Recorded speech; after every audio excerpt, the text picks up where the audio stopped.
Due to some impending hospital appointments over a couple of weeks, we found ourselves in need of some accommodation in the Fremantle area near the hospital. Checking out Google Maps, we found there was a B&B hotel located just a stone's throw across the road.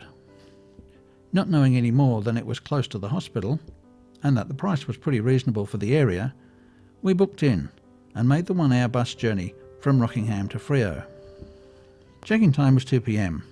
We arrived just afterwards and met the owner, Barry.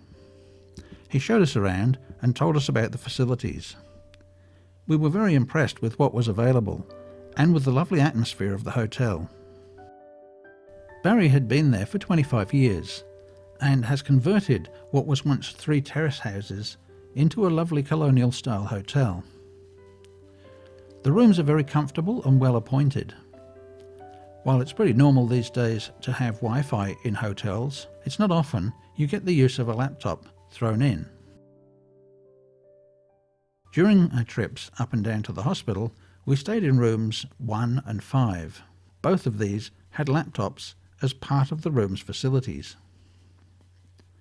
Other facilities included a TV, small fridge, tea and coffee making facilities, reverse cycle air conditioning, an ensuite with nice fluffy towels, and all the usual accompaniments. Although both rooms we stayed in faced South Terrace, there was no problem at all with traffic noise, and at night it was very quiet indeed. Each room is decorated in a different style, and they're tastefully fitted out. Rooms have interesting knickknacks and antiques that fit in perfectly with the colonial heritage theme of the buildings.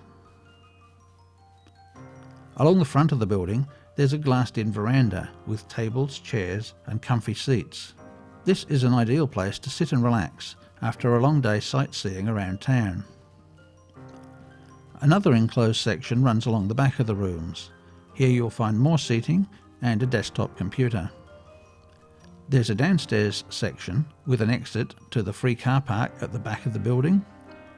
There's a breakfast area located at the northern end, and a continental breakfast is served between 7:30 and 9:30 a.m. each day. When booking, make sure to let Barry know what time you plan to arrive, as the reception area is not always staffed. We loved our stay at Terrace Central B&B, and hopefully the next time we get a chance to go up, we won't be burdened with hospital appointments.